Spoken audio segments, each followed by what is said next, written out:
family pictures, except for this one. I'm getting live stream here. Except for this one, I did one picture, but because it's ubiquitous to the state parks, right? This is a family-oriented activity. So I decided to put my daughter up at Elk City State Park, which happens to be one of my favorites. Here's what I'm gonna do. I'm gonna talk about the characteristics of visitors, get into the impact, do it right away, describe it, talk about the vendors and small businesses because there is a unique story here.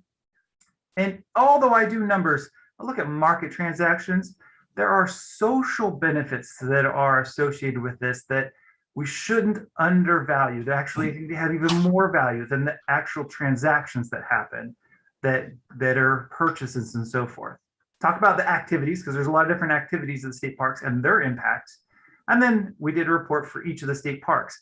And it should be noted, we have tons of data, and we're going to flatten it to have a discussion, but really this is a story about the state park in each community, which is separate individual 29 stories and not really one statewide story.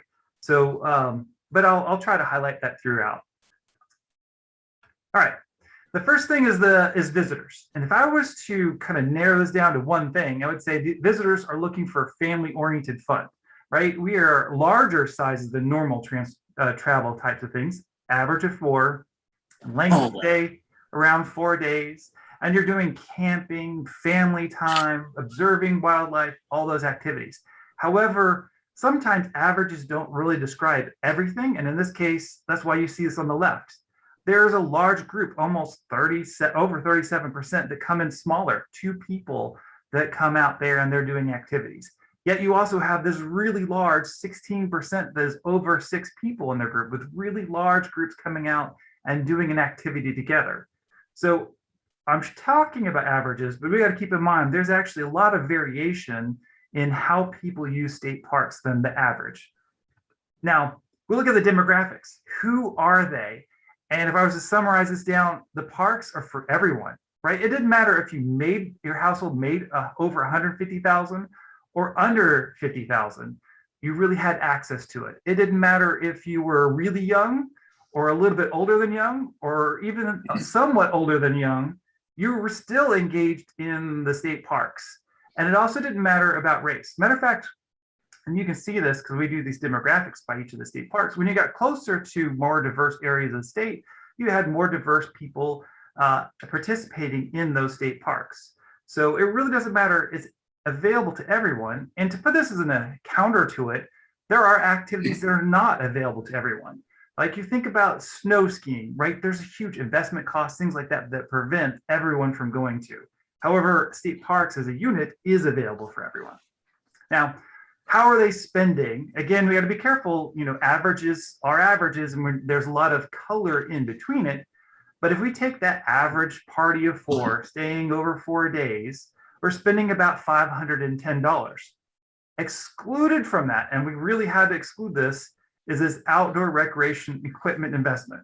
There was massive amounts of investment in RVs and campers and equestrian, which I have $2. I'm glad that I'm not in the equestrian side because there's a lot of money that goes in the equestrian side as well. Now, and we saw this, some people straight up bought an RV in our survey, and so we excluded all that. But over here on the other side, which is typical spending, which we can't average out, $510 is this average of how they were engaged. Now, what should you take away from this? One thing you should think about, because it varies, is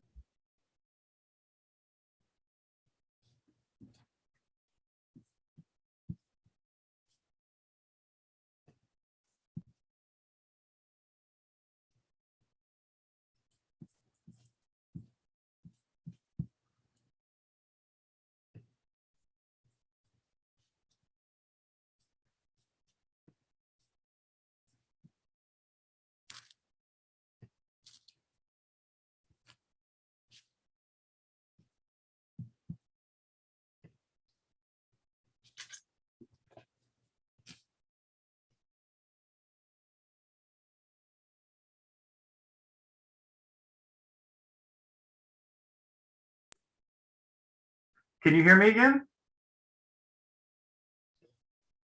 Someone give me a thumbs up. I saw I was muted there. I can hear you now.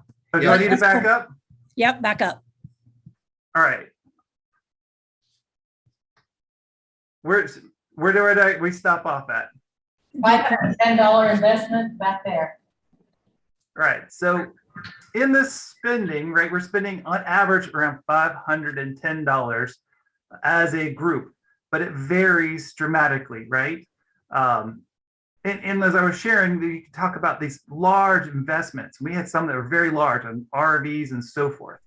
The thing that we should take away from this is, this visitor spending is, it doesn't matter now I've got something in the way now. Things keep popping up on this, but normally I don't have. You can spend based on your interest and your financial ability, right? There's not a barrier to coming in as in other types of activities. It doesn't matter. You can spend on what you're interested and you can have accessibility to the state parks. All right, now we get to impact. You take that spending and multiply it by visitors. And what we did for the impacts, and this is an important note to remember, we did it based on 2015 to 2019 average because we had a increase to 2020, right? And 2021's bigger. And at the time we were doing this, we weren't sure how long-term that will stay. So this is even a more conservative approach, saying the 6.8 million people times that multiplication. But that undermines the story of how state parks played a role during the pandemic. And on here on the left is very helpful to look at this. It tells a story. I'm sure there's some people in the audience that use an Android phone.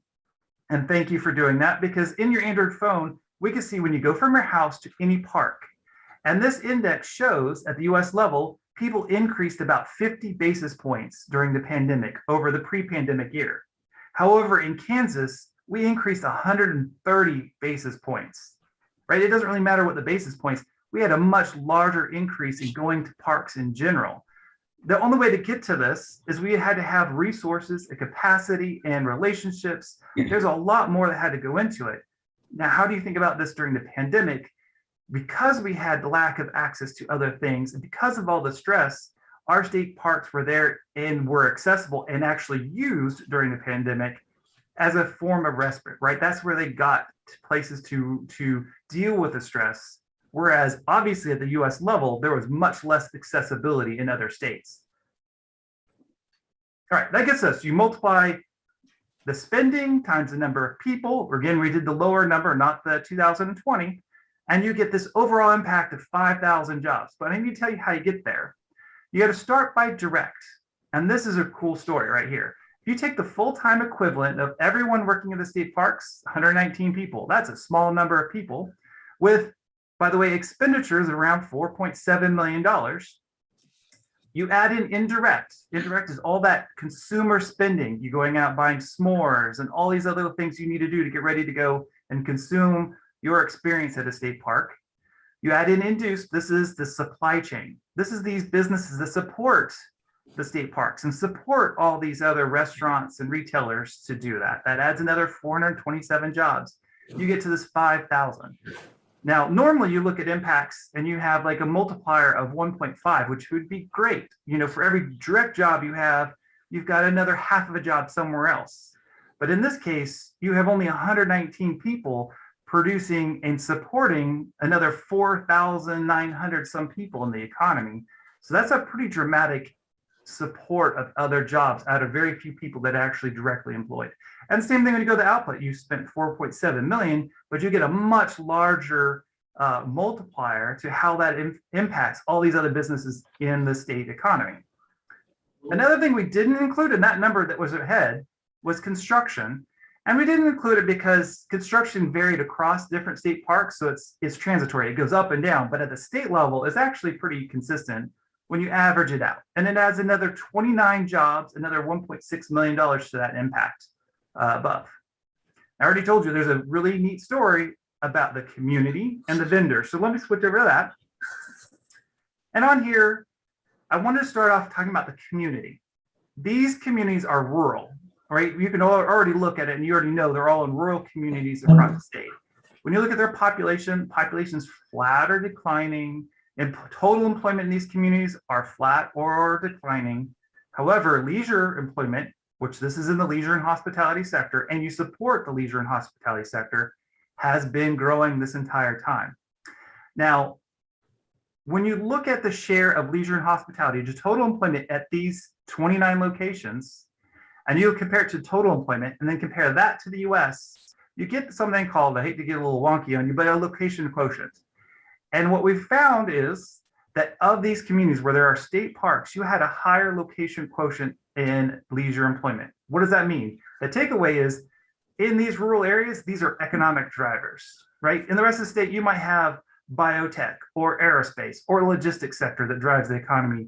In these rural economies, this leisure through state parks are driving those economies, particularly if we come back and see the 2020 and the 2021, their economies are doing so much better in taxable retail sales. Their economies are doing better in other employment because that leisure and hospitality has been more robust. During a period of time, leisure and hospitality was struggling across the state because we shut down the economy. All right, the profiles of the business, they are small independent businesses that have been around 30 years, right? They're in all different kinds of sectors, but they're small and independent businesses. These are supporting, although some people consume at a Walmart, but the core value to this is going back to the small business around each of these state parks. I wish I could talk more, but we asked them questions very specific to COVID, right? How resilient were they? These businesses were growing before COVID, they grew during COVID, and they're expected to continue to grow further on after COVID, right? This is an expanding and pretty resilient sector of these small businesses that are related to these state parks. Right. Taking that same 5,000 people and splitting up by sector, you can see retail, that is called the trade sector, is the largest sector that gets benefit from the state parks, over 3,400 jobs. You have service sector, which you get into marine services, things like that, of 1,400 jobs. Now, I told you I wanted to go, then is social benefits. And I hope you go and look at these in more detail and really break them down, because we can look at market transactions and state parks, have an impact on the state, but then you have other things that are sometimes not tangible. How do you put a value to some things? We asked them their perception about state parks. And if I was to summarize this, they're saying this is a genuine, authentic experience that adds meanings to their life, right? That's a pretty bold statement, and they're pretty consistent across all the different age groups and the different races. Everyone saw that this adds meaning to their lives, is the way they viewed this. It was very authentic, genuine, natural. When you ask them, how do you personally benefit from this? You really get the story of families were inspired by them and they were enriched by their experience. I added this generational aspect of baby boomers and Generation X. It didn't matter how old you are. It was non-discriminatory, right? Everyone had the same personal benefits. It's really core to our nature as humans to be connected to nature sometimes. And you clearly see that throughout their responses. All right, activity impacts. So we take that same 5,000, and some people have different interests. You might want to go boating, fishing, whatever you might want to do. So we ask them questions of their primary purpose in all activities. The top ones are primary. So for fishing, if you went for primary reason was to go fishing, that at least supports 192 jobs across the state, contributes at these state parks. But sometimes you actually might be primarily going for camping, but you also are going for fishing. We're not counting that. You might be going for multiple reasons, and we're not counting all that. We wanted to figure out what's the least core value of each of these activities to the state park. So for policy decisions, you can start thinking, what is the value as a driver of these state parks, not only as a whole, but we also have this with some analysis of some of these other state parks. What is the value of each of these, and how do we think of it as a policy? The bottom three are all activities. So although observing wildlife wasn't the primary reason a lot of people went out, almost everyone had that as at least a secondary. So we put that as all activities. Same thing with family time and hiking, just because so many selected them, we want to do it. I also want to highlight two, because these two they surprised me, I guess. Equestrian was one of them. There wasn't a lot of activity, right? This didn't consume tons of people wanting to do equestrian. However, when we did the survey, they had a lot of spending associated with it. Because they had a lot of spending associated with it, the dollar you get for the very few people that attend actually generates a lot to these local economies, particularly the very local economy. They buy before and they buy right at that location. They can't buy in between. They're not stopping. They drive all the way to the location and get there and set up and go. It had a big impact on these local communities when they were engaged in doing that. The other one was special events. And I had to think about this a little bit more, how I wanted to word this, but I still kept it this way. Special events have this untapped value to enrich local communities. I was surprised when I looked at the special events on how engaged they actually were. Some of them were engaged in such a way that they were getting different groups of people into the state parks to be engaged they probably would not otherwise be. And they actually had a really large impact on the community.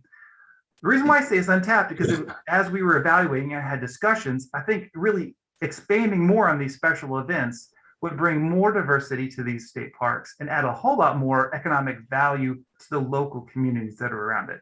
So although I said it's untapped, they're definitely using them for special events, but there seems to be a lot more value there to then continue to add value to the other parts of the state park system. All right, we did this, I showed you this impact of activity. You won't be able to read this on purpose. Here's just a selection of what it looks like for hiking and biking trail use. We have an overall impact, we have it by the sector, and you can see some details of how they were spending at that location and across the state, right? You can see the value that they generate even by taxes, local, state, and so on for the entire state through sales tax and so forth. You can see in here, which I love to hike, by the way, they tend to be smaller groups than the average, right? They're much more solitary in that kind of activity versus, the other camping, which gets to be a larger group activities. All right, move over to the parks. And I was trying to say this is, we can flatten this out and say, here's the impact of the state, but really, and I have this number, the big majority of this is going around each of these state parks. They're benefiting these regional communities and they're engaged in those communities. So when we did this, we have a report, and I just highlighted them. You can see this. This is Elk City State Park. These are the various pages they get. So you have the overall impacts. You have this market trends locally. So what is going on in that economy around Elk City? Are they growing? Are they declining? What's their tax base? And how is this impact actually influencing on that local community? We took the survey data, because they varied from state park to state park. The demographics changed, their perceptions changed. So we add that in there so that each state park can tell their own story. How are they using special events? How is equestrian might be bigger or might not be important to one state park, whereas another state park, or fishing or so forth. So we broke this out so they could tell their own story. And really this is 29 stories, more than really one story. All right, so what are the takeaways? Honestly, I just pulled the headlines I put in most of these slides. I just pulled them forward because each person might have a different story that resonates with them. If you were to remember something, these state parks are supporting over 5,000 jobs, $130 million of labor income in an average year, non-pandemic or post-pandemic yet. If we've built so much capacity, or we've had so much interest in state parks, and we had new activity, and those households, we already know by real data, they put a lot of investments to be engaged in the nature more, all the RVs and boats and all those things. The question is really, what is that persistence where they're going to want to be engaged long-term on the state parks? And I really won't try to speculate on this, although I think it's obvious there's going to be some stickiness to that. And there's going to probably be some increased demand than it was prior to pandemic, because when you look at the surveys, they were still highly satisfied. They saw value out of it. The question is, what is the capacity to keep up with that in the future? How do we keep maintaining those so that their satisfaction remains high? So when they go there, they see an authentic place where we're continuing to build those natural resources that give them those meaningful experiences that they're wanting to have. All right, hopefully I didn't go too long. I paused a little bit. Hopefully that didn't take me too long. We can still answer questions for you. Okay, does any of the commissioners have any questions? Mr. Chairman, I mean, a lot of good information here. I just, Linda, based on the takeaways, is there any particular action that you see right now that you want to take to capitalize on any of that? Thank you, Commissioner Gefeller. we allow our team or empower them to do their own special events. So we let them brainstorm on what they need to do. I think our challenge is, and Jeremy, you did an excellent job, by the way. Our challenge for me is to make sure that our users stay engaged and we provide memory making activities that they'll want to come back on, and to where that our facilities are well maintained and we continue to put our money to upgrade our facilities so people will come back. We've got to upgrade our facilities and add more camping space so that we can keep users coming. But we knew this all along, but we needed something better than just me saying we're doing a good job. And I think finally, I will say, I need to keep my team feeling valued. They're doing an excellent job. I want the morale to stay high and for them to know because of them, this is what has taken place. Chair, Yes. I might add to that, Secretary Loveless. That's a good question, Commissioner Gaffeller, and I appreciated Linda's response. One of the neat things that I've seen as I've traveled around the states is how integrated our parks are with their local communities, right? You saw that as an economic drive or an opportunity. And I see that as I go around. To Linda's point, her staff, they live in these communities and the communities see a great opportunity to have events, whether it's a car show, an antique camper show, a quilt show. I see them all around the state. And so it's not like we're working independently. And that's one of the neat things. But we definitely hope to grow that. And the study, I think, pointed out that we have more headroom. So it's pretty exciting.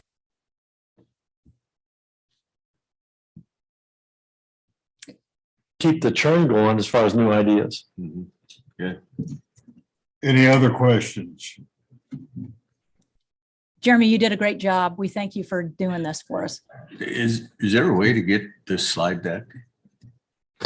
We have access to the study, and so we can share that with all the commissioners. Okay. We are going to use that study and the data from that liberally. And every year we get in the legislative session, and there's questions about if we should be doing what we're doing and what the benefit is. And this is an overriding endorsement of the value we bring, especially to those rural communities, right? They depend on us. And so we'd love to share it with you. We'll definitely be sharing it with our legislators. Okay, good. Well, if there are no other questions, thank you for your presentations. Thank you. Thank you, Jeremy. All right. Next up, we will have Wild Turkey, Ken Fricky. Thank you, Mr. Chairman, members of the commission. Sorry I couldn't be there in person tonight. Would like to do some hunting out west, but had to stay here in Emporia. Kent Fricky, small game coordinator at the Emporia Research and Survey Office.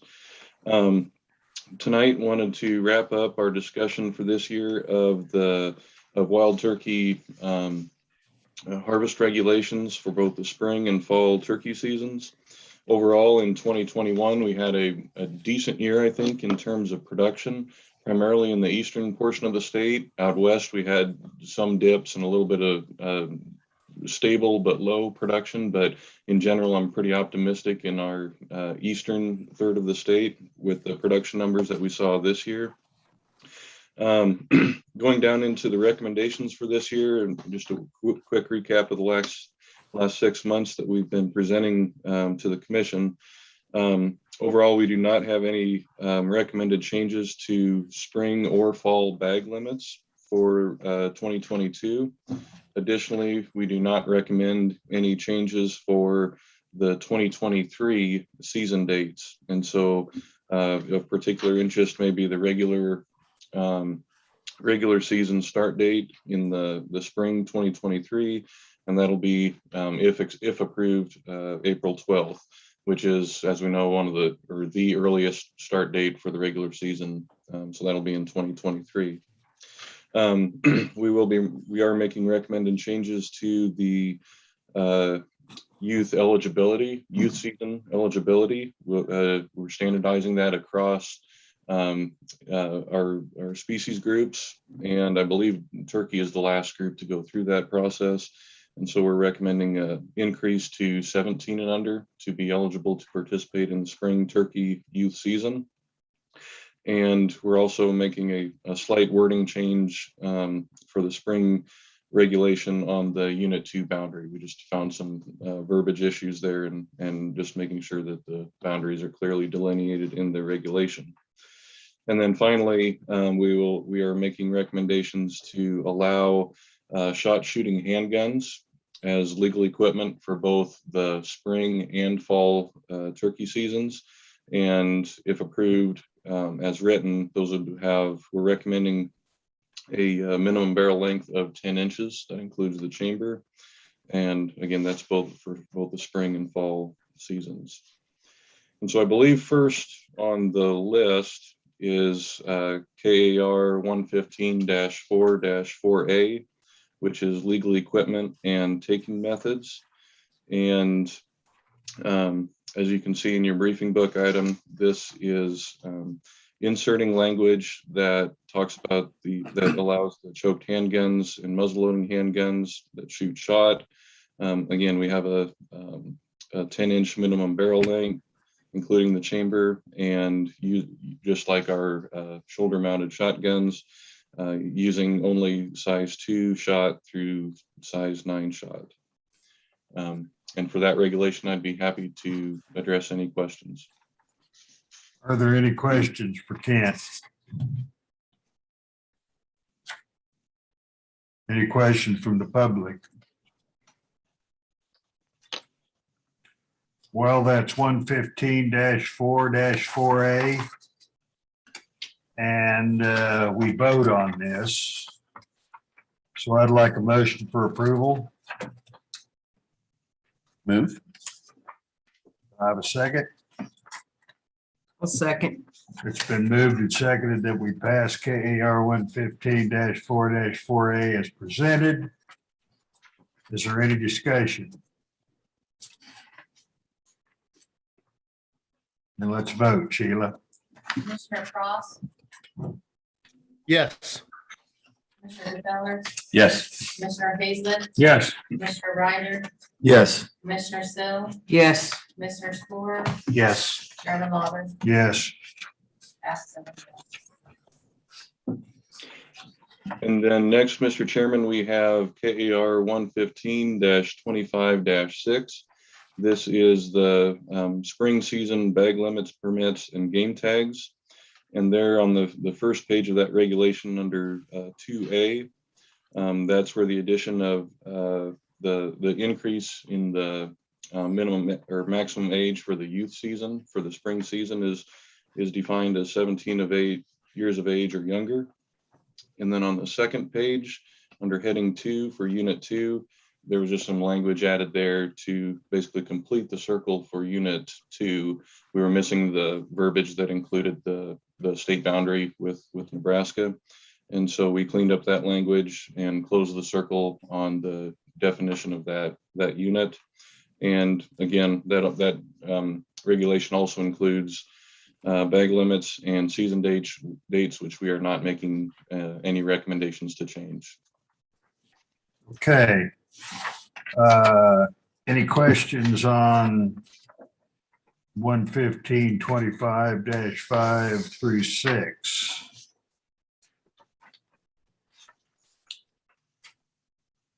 If not, I'd like a motion for approval. We'll move approval. I have a second. Second. It's been moved and seconded that we approve KAR 115-25-5-6. Is there any public or any comment from the public or the commission? Then let's vote. Sheila? Commissioner Frost, Yes. Commissioner Feller, Yes. Commissioner Hazelton, Yes.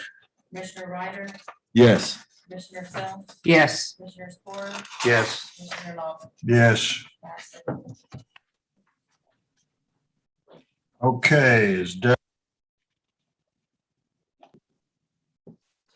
Good evening. This is Doug Nygren, Fisheries Division Director. Can you hear me all right? Yes. Excellent.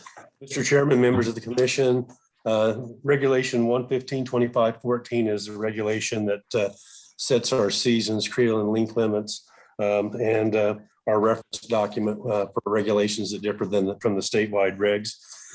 In the version in the briefing book, you will find that we've made some adjustments, which include adjusting the length and creel limits within the reference document, as well as standardizing the age of youth participation in our fishing programs, and then a proposed version that would change some trout waters from 2 to type 1. I'll start with the changes in the trout waters. That is in the actual regulation, and we're proposing that Colby Villa High, Mineland Wildlife Area, and Sherman County Smoky Gardens Lake be changed from type 2 to type 1 waters. We feel that people fishing there during the trout season are primarily fishing for trout, and therefore it would be appropriate for them to have the trout permit in their possession when they're fishing there. Any questions on that? Okay. And then the rest of the changes I have are to the reference document, and that's the document where we have regulations that are different than the statewide regs.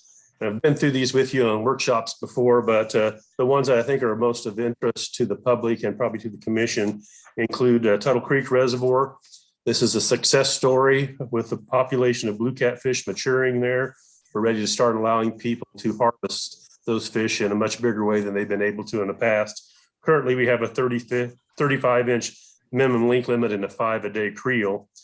The proposal, though, would change it to 10 a day creel limit with no more than one in the creel over 30 inches long or longer on blue catfish.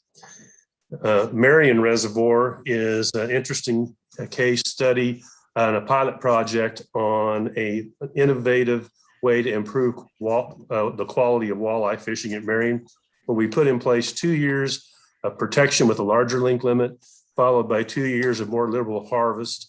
And so what we're proposing is to go from the current regulation, which is 21-inch minimum length limit, 5 per day, and change it to an 18-inch minimum length limit for next year with a 3 per day creel, with only one in that creel of 3 that can be over 21 inches long. We'll do that for a couple of years, and hopefully if it has the desired impact, then we'll, in about another 2-3 years, we'll switch back for a couple more years of more restrictive harvest to allow that population to once again build back up again. We'll be evaluating it at the end of the first cycle, and we'll probably be having our fisheries biologist, Craig Johnson, come to the commission with the results of what's happened with this innovative approach to walleye management. The next one I think that's of interest is Cedar Bluff Reservoir.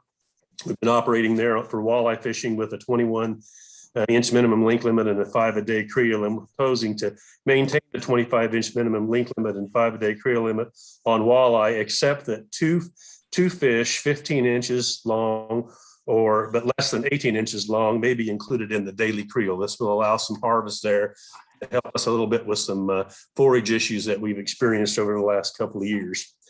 Another one of interest is probably the change at Bone Creek Reservoir. We've been operating with a 13 to 18-inch slot length limit on black bass, on largemouth bass. We're proposing to change that to an 18-inch minimum length limit. We're trying to recover from largemouth bass virus that's kind of hit that population kind of hard. And we've also made the switch from managing it primarily for both saugeye and black bass. And we're going to really try to focus in more on the black bass as a result of input that we receive from anglers. So we're going to liberalize the creel limit on saugeye from 2 per day to 5 per day next year if this regulation change passes. Harvey County East Lake is another lake that we've had problems with our largemouth bass population, and we're proposing to change to an 18-inch minimum length limit there and remove the 13 to 18-inch length limit that's currently in place. Does anybody have any questions about any of these length and creel limit changes at this point? Anybody have any questions for Doug? Commissioner Spore, is the blue cat population at Tuttle Creek a problem, or is it going to be a problem if you don't harvest more? It's a population with a lot of individuals. It's high density. You probably saw some of the pictures during the dewatering of the Stilling Basin a year or two ago, where there was just tens of thousands of fish down below that had gone through the dam and into the Stilling Basin and down into the Tuttle Puddle. So it's been a tremendous development there, very successful reproduction. We don't have the quality there that we have other places, but the numbers are certainly good. So by going with this 10-a-day creel limit, that will take advantage of the abundant resource there. And for those folks that want to go catch maybe the quality trophy size fish, they just not very far away, they can go hit Milford. So it gives the people a great opportunity to kind of pick between numbers or size in that particular region of the state. Did that answer your question? Yes, thank you. Any other questions for Doug? Okay. Then finally, the last change in the reference document has to do with standardizing the agency's youth mentor programs. On the fishing side, we've had youth mentor fishing locations, which are for children under age 16, can be accompanied with adults 18 or older. But the definition of youth on the wildlife side for a lot of our hunting opportunities is 18. So we're proposing to change our youth mentor language to say licensed adults 18 years or older may fish youth mentor designated waters only if accompanied by a person younger than 18 years of age who is actively engaged in fishing. And that'll give us some consistency between our hunting and our fishing programs. And with that, that's all of the information I have to share with you. And I stand for questions if there are any. Are there any questions, Doug? Well, if not, I'd like a motion that we approve KAR 115-2514 as presented. Commissioner Cross, motion to approve. I'll second. It's been moved and seconded that we approve 115-2514. Any discussion?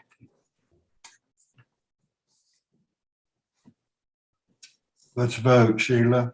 Commissioner Frost, Yes. Commissioner Capella, Yes. Commissioner Hayesmith, Yes. Commissioner Ryder, Yes. Commissioner Sill, Yes. Commissioner Spore, Yes. Commissioner Lauber. Yes. Pass 7-0. Okay, thank you, Doug. Thank you. Is Chris Steffen presenting the next one? Yes, he is. Okay, Chris. Okay, I'm Chris Steffen, Aquatic Nuisance Species Coordinator for Wildlife and Parks. I'll be presenting on 115-17-2, which is commercial sale of fishing bait. What we're proposing here is to clarify the sale of dead bait. In the past, it specified only gizzard shad. We would like to add threadfin shad, big head carp, silver carp, and skipjack herring. These are all species that are commercially available, and being that they would be sold dead, we're not concerned that they would have any sort of impact to the fisheries. Any discussion on this? Can I have a motion for approval? I move approval. Commissioner Cross, second. It's been moved and seconded that we approve 115-17-2. Is there any discussion? Okay, let's vote. Sheila? Commissioner Cross, Yes. Commissioner Capella, Yes. Commissioner Hayesmith, Yes. Commissioner Ryder, Yes. Commissioner Sill, Yes. Commissioner Spore, Yes. Commissioner Lauber. Yes. Pass 7-0. All right. Thank you, Chris. Personal flotation devices requirements. Eric, and how do you pronounce your last name? Deneau.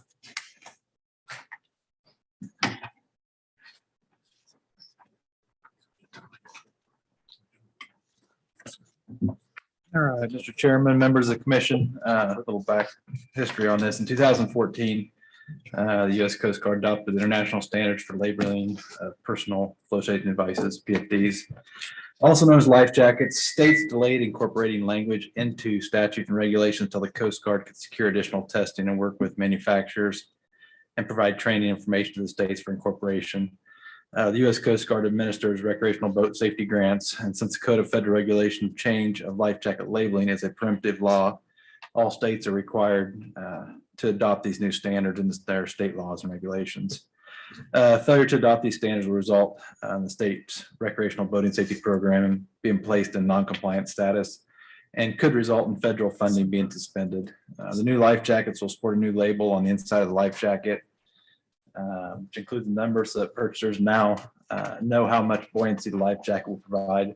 The lower the number is suited for nearshore activity, and the higher number offers higher buoyancy value and is more suited for offshore activities. Warnings about the activities these jackets are suited for are also included on the label and identified by images, as well as a turnability rating. These warnings let buyers know which jackets to get for specific water activities such as water skiing or tubing. It also lets the buyers know what symbol to look for and which jackets turn unconscious wearers over. The older life jackets currently being used right now are still good as long as they're in good working condition, no rips or tears or anything like that. They will still remain viable and boaters can still use them. And just kind of a side note, if you guys have bought any life jackets recently, they've got the new labels in them. So if you go to a sporting goods store, it'll have the new labels in them. So that's kind of a little history on it. It's 11530-3 is the statute, the regulation, I should say. If there's any questions. Okay, are there any questions for Eric? We've workshopped this pretty good. I'd like a motion that we approve 115-30-3. Also move. I can second. Then moved and seconded that it be passed. Any discussion?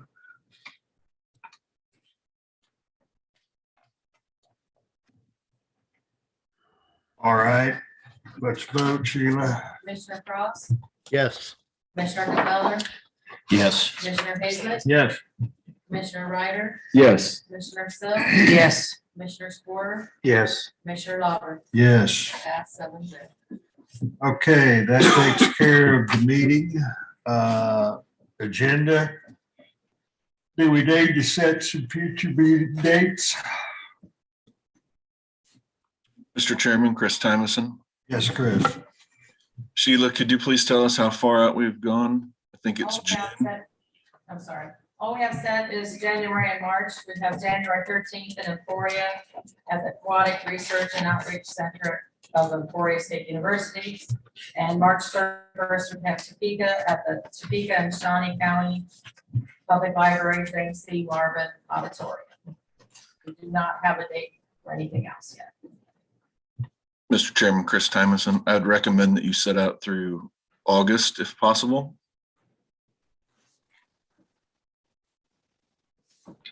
Okay. So we need to set a meeting for April, June.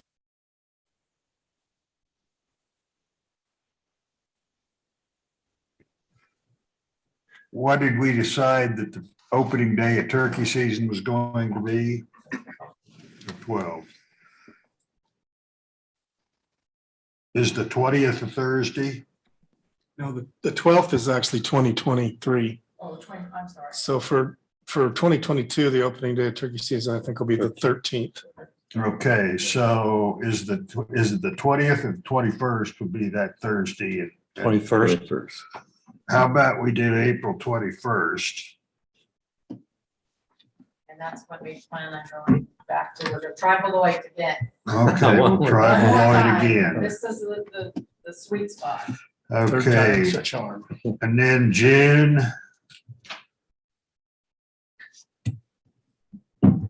What's late June look like? 23rd is a Thursday. How about the 23rd? We need to decide where to have that. If you have suggestions, I'll take them.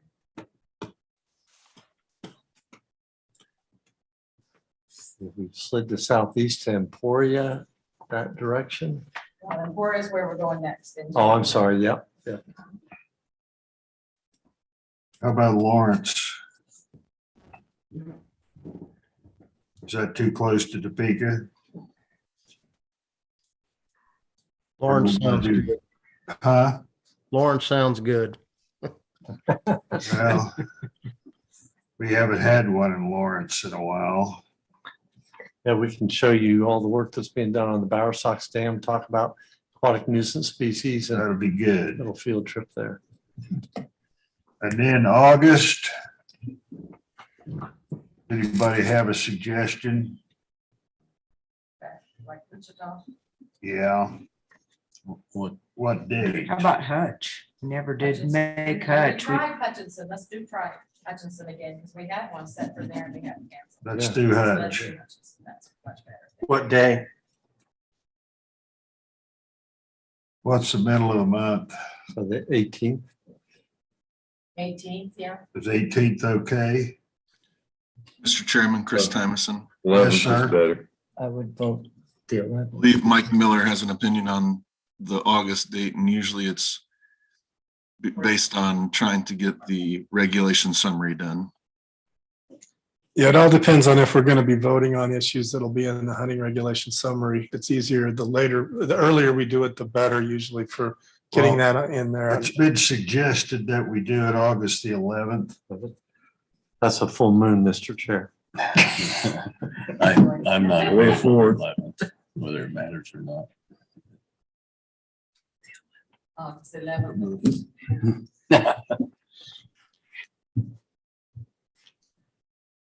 Are there two of you that can't make it on the 18th and one that can't make it on the 11th? Other options that could go to 4th. I can do the 18th. It's just the 11th fits up with work and school schedule. But I can do either. Does the 4th help you any? The earlier is always better when they're putting things Does together. anybody have a problem with August 4th? I don't think so. Sounds good. Let's do August 4th. Hutch.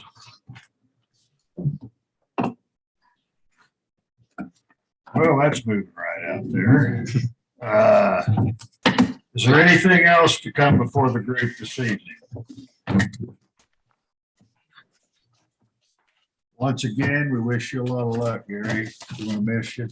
Thank you very much. I'm going to miss all of you guys and thank you for 8 years of good stuff. It was fun. All right, well, I'm glad you could be with us.